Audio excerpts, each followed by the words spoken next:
The following is a commercial program paid for by Heritage Agriculture. The opinions and views expressed belong to its sponsors and are not those of Nexstar Broadcasting, Inc., this station, or their affiliates or employees. Welcome to Farm Talk, where we look at issues that affect agriculture and ranching here in the natural state. Brought to you by Heritage Agriculture. Here is your host, Mike Linton. Welcome to Arkansas Farm Talk. I'm your host, Mike Linton. My guest today is Mr. Jamie Anderson. Jamie is Vice President of Anderson Fish Farms out of Lone Oak. Jamie, welcome to Arkansas Farm Talk. Well, thank you, Mike. I appreciate the opportunity to be here. Yeah, you bet. Tell me a little bit about Anderson Fish Farm. Well, we are a 71-year-old, fourth generation bait fish farm. Started in the late 40s. My granddad and great-granddad were original partners in the business. My dad's still in it with me, and we primarily raise bait fish and ship them all over the country, right there in earthen ponds in Lone Oak County. Now, when you say bait fish, you're talking about minnows or? Right. Okay. Minnows, predominantly the golden shiner species, fathead minnows, goldfish, that type of thing, and we ship them to wholesalers, we ship them straight to retailers, straight to individuals, straight to their front door, ship them to zoos and aquariums and pond owners to feed larger game fish and that type of thing. Okay, that's what they do with them. Right. Okay. Right. And been in business 71 years? 71 years currently. Wow. Yeah. Started by your grandfather? Or? My grandfather started it, and then my great-grandfather partnered up with him originally for a few years, and he came over from Yazoo City, Mississippi, and he was running a bait route with some wild minnows that he was catching over in Mississippi. And wild minnows. Just so happened that the guy across the street from our current operation now had some golden shiners that were just tough, and he loved the way they acted and all, and didn't really know if it was the water, if it was the soil, if it was just geography, what it was. So he bought the farm across the road from the guy and started knocking down trees and building ponds. Okay. Yeah. All right. So. We talked about bait fish. We talked about minnows and the other things. When you grow them, tell me how you grow them. How do you raise them and grow them? Well, it starts off, of course, with brood stock, and then we get the eggs from our brood stock, take them into our hatchery. Okay. From the hatchery, they go through about a 3-day hatching process, and then about a 3-day just kind of incubation process, and then from there go to what we call a nursery pond. And the nursery pond, we'll stock at a very high density, as many as 2 million per acre. Oh, wow. And then spread from those nursery ponds to our grow out ponds, anywhere from 150,000 head per acre to 200,000 head per acre, depending on how quick we want them to grow, how quick we want them to get to market. That's one way we adjust their growth, and also feed are the two biggest ways. Yeah. So from there, we can have the smaller end of our market size fish. We can have those ready in 45 days. If we really push them, 60 real easy without having to push them real hard. But we have to do that for a 12 to 13 month period until the next spring when our new eggs are hatched and new crop is ready. It's all got to overlap. We got to have the right size of fish and the right volume of that size of fish all year long, even though they're all hatched in about a 3-week process time frame. Yeah. So that's the hardest part, is just the management side of the growth. We're constantly spreading and selling, spreading and selling, spreading and selling, and all year long. And you take a spring like this, it was just wild and crazy, and all our sales spiked simply because of COVID. People were outdoors, people were fishing. People fishing. And they say, well, why are you short of fish? Well, I'm not short of fish. I might just be short of that size. Yeah. Because they were born a year ago, and I didn't know this was going to happen. Sure. Sure. And we never really ran out of fish. Like I say, we just had to ration. All of our customer sales were up an average of 50%. Wow. So it was a great year, but it was very hectic, but we made it through it. So at any one time, how many fish do you have on your property, and how many acres do you have? We've got just under 3,300 acres of water. Okay. So that's what's actually the production. Okay, in ponds. Yeah. In ponds. Okay. With 334 individual ponds. We will hatch in the spring over 1 billion head of golden shiners of the one species. Over 1 billion. Over 1 billion out of our hatchery. We'll hatch tens of millions to 100 million of the goldfish and the black fatheads and the pink fatheads. At any one point in time between last year's crop and this year's new crop, it's well over 1 billion head at one time. When people think farming, they're automatically thinking, okay, corn, soybeans, rice, Right. you know, big time. But fish is a big part of the Right. Arkansas economy. Right, and it's hard to, on a national level, a federal level, it's hard to really get people to lump you in to one or the other. We are livestock. We're dealing with a live product. Sure. No different. But we're also raising a crop, and we're, you know, dealing with retail customers and wholesale customers, and the market is much, you know, more wild and crazy than a livestock operation or a row crop operation. So it's really hard to get lumped into the right spot, you know, when it comes to either insurance or DOT or inspections or whatever Sure. it might be. Sure. But it is, and Lone Oak County is a very big part of the overall aquaculture industry in the nation. It is, and that's leading into the next question. I know you ship fish all over the country, all over the world. Right. Where's Arkansas rank, you know, nationally? Well, when it comes to aquaculture, Arkansas has either been number 1 or number 2, usually depending on catfish. We're number 1 in bait fish, we're number 1 in goldfish, we're number 1 in largemouth bass, number 1 in hybrid striped bass fingerlings, number 1 in triploid grass carp.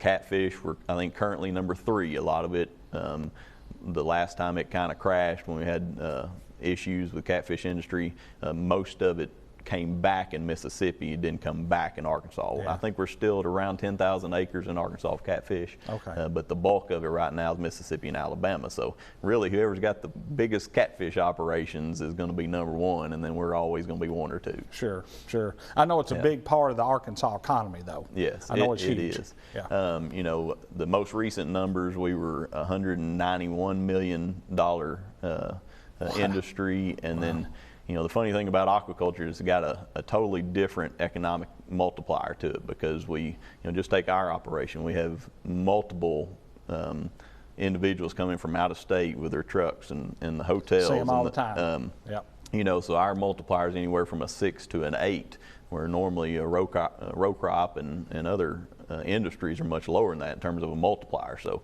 you know, we're well over $1 billion just in economic impact to the state. Yeah.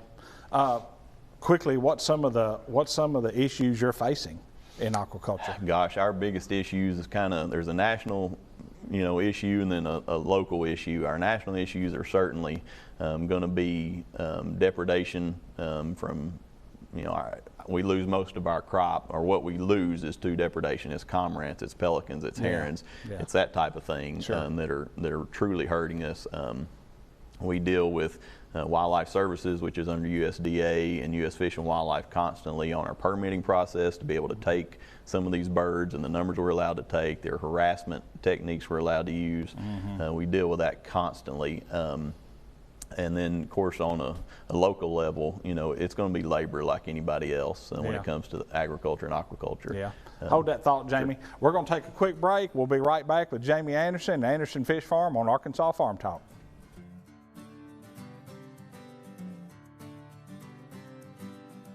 Since 1921, we've been supporting rice farmers across America. These are the farmers who own our co-op, who prosper together, striving to do more for their communities, going deeper, working smarter, growing stronger. That's how we make good even better. That good comes from the time and toil they're passing down of a way of life that supports not only their families, but families all over the world. So the world can be served with great food. Riceland. United, we grow. In good times and hard times, Arkansas Farm Bureau is there. We're always working, so our state's farmers and ranchers can continue to put food on store shelves and on your family's dinner table. We support training for medical care in rural communities and the industries that provide materials needed for critical supplies. Arkansas Farm Bureau, working every day to keep Arkansas strong. Built upon a solid foundation of cast iron and steel, the Kubota L-Series tractor is the #1 selling compact tractor in the U.S. for over 10 years. Powerful Kubota diesel engine, ease of operation, and your choice of a Kubota Zero HST transmission, the durable Kubota L-Series. Talk to your local Kubota dealer today and schedule a demo. Go to KubotaUSA.com for full discount. Flowing smoothly. Find yours with the Case IH Axial Flow. Built upon a solid foundation of cast iron and steel, the Kubota L-Series tractor is the #1 selling compact tractor in the U.S. for over 10 years. Powerful Kubota diesel engine, ease of operation, and your choice of a Kubota gear or HST transmission. The durable Kubota L-Series. Talk to your local Kubota dealer today to schedule a demo. Go to KubotaUSA.com for full disclaimer.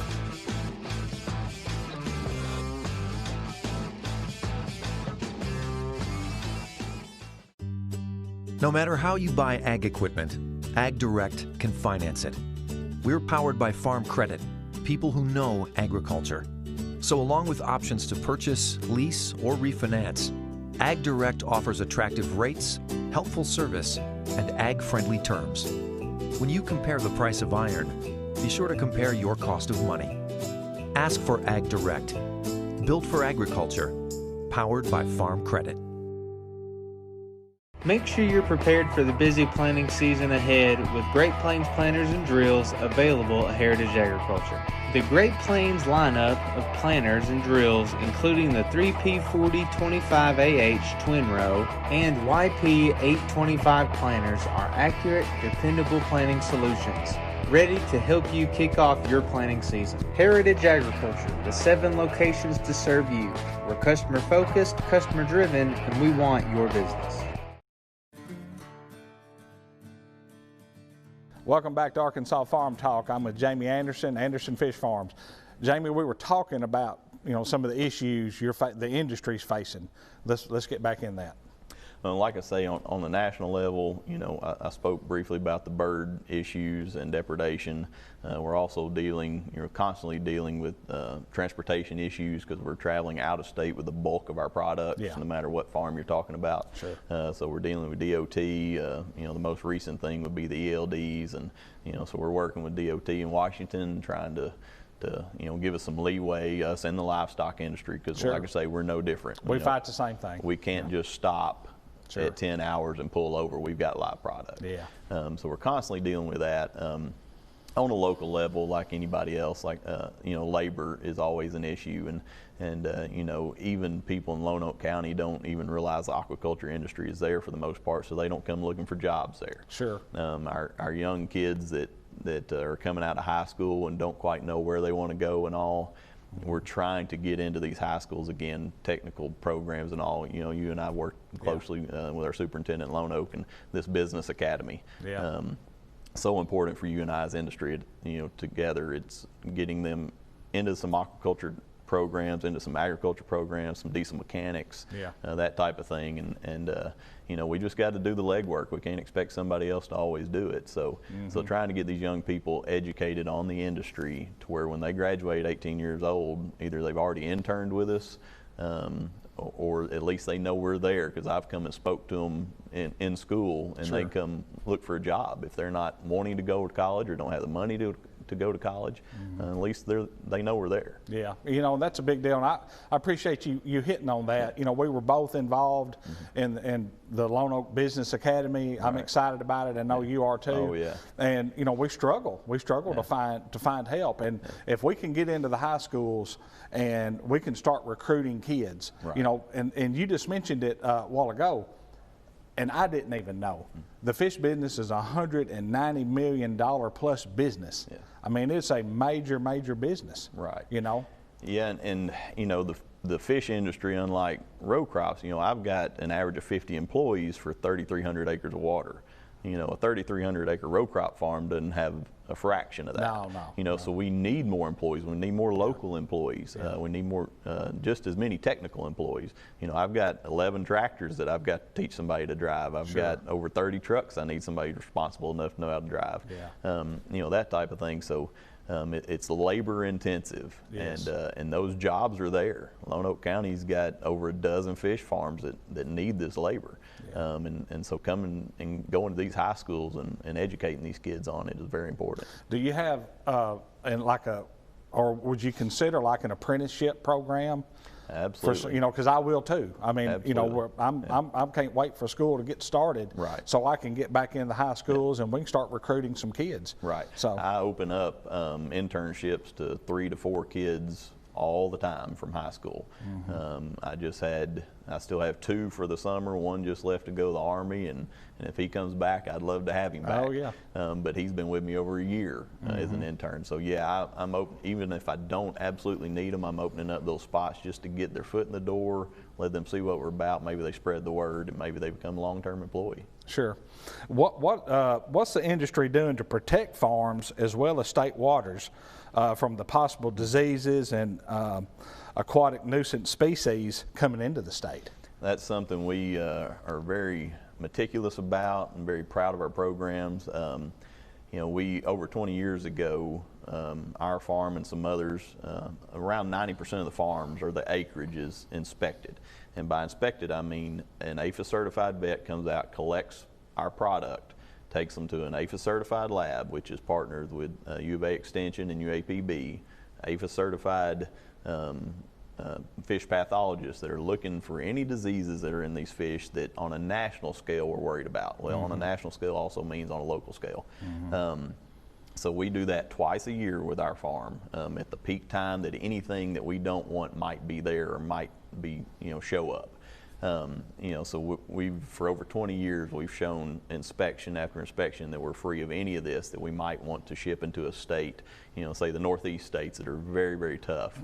They say, we all got a 20-year history that you're free of all this stuff, come on in. Sure.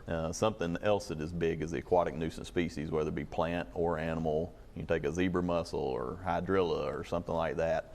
Well, the state plant board comes in and does site inspections on our farms. So they're looking for any of that kind of stuff. And if they found it, they would certainly, bring it up and we deal with it. But, nothing's ever been found. But that also kind of eases not only the people in the state that we're selling to, but on the national level, all these states that are really tough with these things, saying, okay, Arkansas is good. They're voluntarily doing this. I sit on the Aquatic Nuisance Species Task Force for the Arkansas Game and Fish, so that keeps me up to speed on it. I'm the industry representative, so they get feedback from me on what's the industry from the state and national level concerned about. Sure. So we're constantly working close with Game and Fish and with USDA, APHIS, and Wildlife Services on all those issues. Yeah.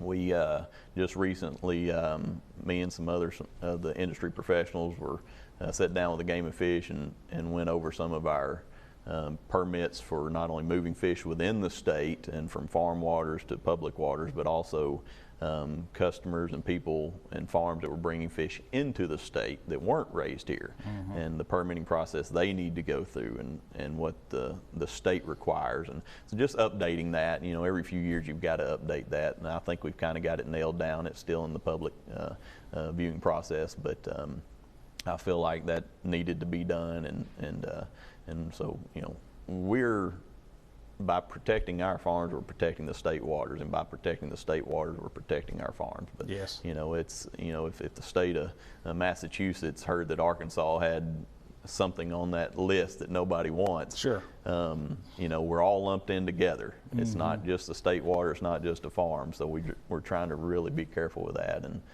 stay ahead of it. Yeah, well, I know you will agree with me, and I say it every show.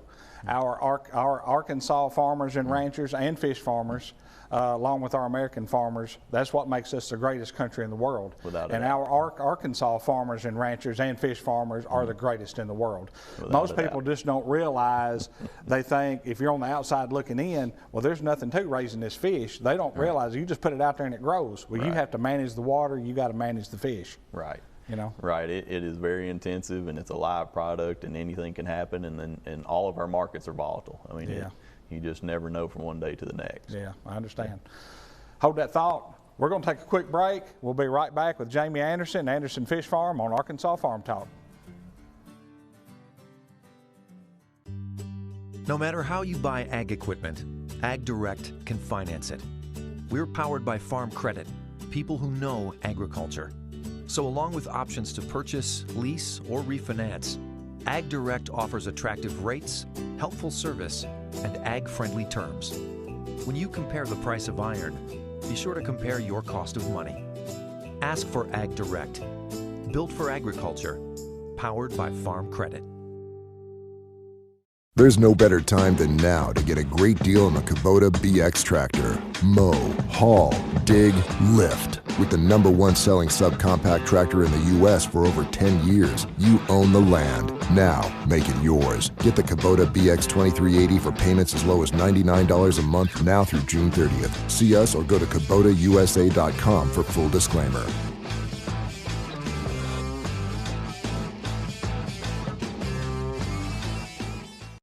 During these busy and challenging times, Krone wants you to know we've got your back.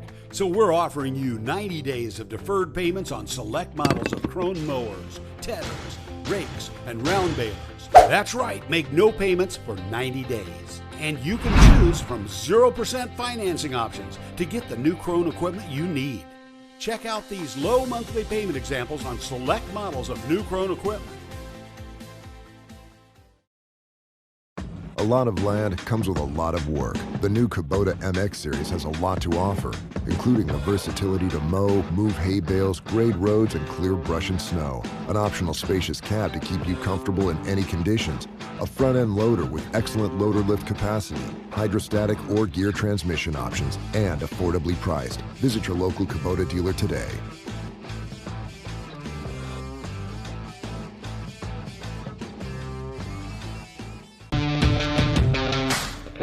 At Harvest, you have one goal: finding the perfect flow of grain from the field to the bin.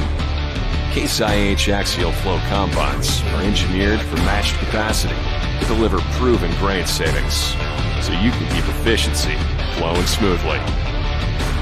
Find yours with the Case IH axial flow.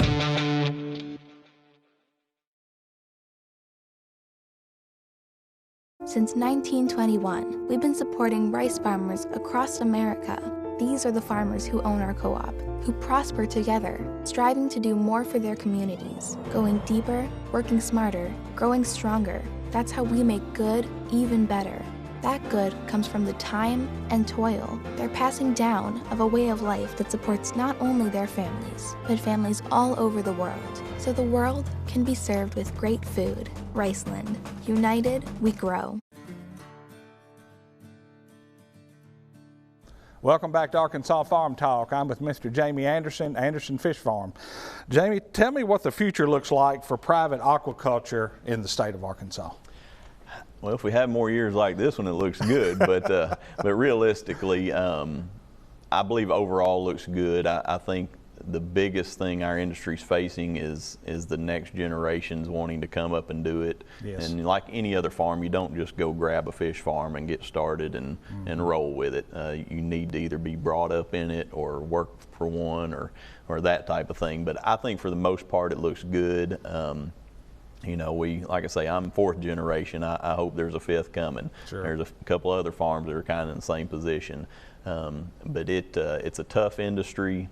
When you're dealing, 41 states that we deal with, we could lose any one of those at any point in time. Our market could be chipped away. So, without having catastrophes from a market aspect or from a weather aspect, I think it looks good long term. There's no doubt this world needs more food. And aquaculture is a great producer of protein, whether it be saltwater, whether it be shrimp and those type of fish, or whether it be catfish and bass. Sure. So I can come help you with your bass. Right. I can come catch them for you if I need to. Well, the aquaculture's needed more in a food capacity than it's ever been. So I think the future looks good for it. We just got to stay on these issues that we spoke about earlier on a national and local level, and I think we can do that. We have a lot of people in our corner in Arkansas. Arkansas is wonderful. Administration has really helped us out here, and on a federal level, the last few years it's been really great to work with us. So we can see some light at the end of the tunnel on the issues that we're really concerned about. Well, we both have a lot of mutual friends. We both live in Lone Oak. We have a lot of mutual friends. Is Lone Oak County the biggest fish producer in the state of Arkansas? Oh, without a doubt. It is the, in terms of freshwater and warm water aquaculture, it's the hub of the nation. for all those species I mentioned earlier, and a lot of us because that's kind of where it started. Sure. You know, Joe Hogan Fish Hatchery has been there since the late 20s. Oh, yeah. And that was something that, another thing that spurred the interest of my granddad and great-granddad to build our farm there. And it just, you know, it just kind of spread from there. We're in the prairie, it's great dirt, we had great water. You know, used to have plenty of labor, and so that's kind of where it started and why it started there. And I think it'll continue to stay there in terms of an earthen pond outdoor freshwater setting. Yeah, well, being a $190+ million business, I mean, you know, we hit it a while ago. Lone Oak's building a new business academy. You know, it's trade schools, right. And I know there's going to be an aquaculture division there. That's exciting. Yeah. If somebody wanted an aquaculture degree, where would they go? Is there a place in the state they could go get that? Yes, UAPB for many years was kind of the go-to university for aquaculture degrees. We had a PhD program there, and you know, so there's been people from all over the world come to UAPB and study aquaculture. A big reason for that is just simply because, like I said earlier, it's centered in the hub of freshwater aquaculture, from catfish to bait fish.